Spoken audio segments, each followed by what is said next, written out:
স্ত্রী অতিরিক্ত চাহিদা করলে স্ত্রীর বিরুদ্ধে রয়েছে জেল এবং জরিমানা। প্রিয় দর্শক, আজকের বিষয়টা খুবই গুরুত্বপূর্ণ। হয়তো আপনারা অবাক হয়ে গেছেন, কিন্তু এটাই সত্য। আপনার স্ত্রীর যদি চাহিদা অতিরিক্ত থাকে, তাহলে আপনার স্ত্রীর বিরুদ্ধে আপনি মামলা করতে পারবেন, এবং কি সেই মামলায় হবে জেল এবং জরিমানা। চলেন বিষয়টা খুলে সহজ ভাষায় বলি। আপনি আপনার স্ত্রীকে সঠিকভাবে ভরণ পোষণ দিচ্ছেন আপনার সামর্থ্য অনুযায়ী, অর্থাৎ আপনি 10,000 টাকা বেতনে চাকরি করেন, আপনার যতটুকু সামর্থ্য রয়েছে ওইভাবে আপনার স্ত্রীকে খাবার দাবার এবং কি থাকার ব্যবস্থা করে দিয়েছেন। এরপরে আপনার স্ত্রীর চাহিদা হচ্ছে 50,000 টাকা মতো, অর্থাৎ আপনার বেতনের চেয়ে অনেক বেশি টাকা তার চাহিদা। আপনি সঠিকভাবে তাকে ভরণ পোষণ করার পরও তার চাহিদা অনেক বেশি, বা সে বলতেছে যে ওই জমিটা আমাকে লিখে দাও, নয়তো তোমার সাথে সংসার করব না, বা আমাকে এই মাসে এত টাকা দিতে হবে। তাহলে আপনি আপনার স্ত্রীর বিরুদ্ধে যৌতুক মামলা করতে পারবেন।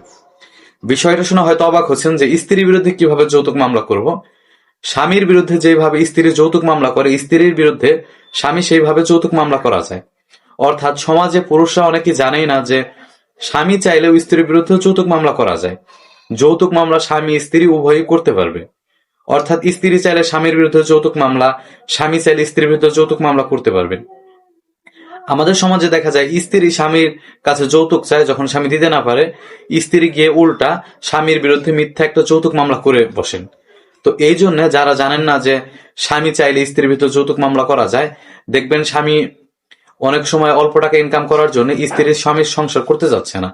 স্ত্রী বলছে ওই জমিটা আমাকে লিখে দাও, বা একটা গাড়ি আমার ভাইকে কিনে দাও, আমার মা বাবাকে এটা দাও, ওইটা দাও, এই কথা বলে সংসারটা নষ্ট করছে।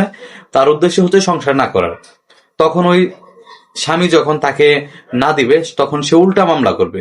তো এরকম যদি পরিস্থিতির শিকার হন, আপনার স্ত্রী আপনার কাছে অতিরিক্ত দাবি করছে, যৌতুক দাবি করছে, এটাকে যৌতুকই বলে, আপনি তাৎক্ষণিক একজন বিজ্ঞ আইনজীবীর কাছে যান, গিয়ে তার নামে যৌতুক মামলা করেন।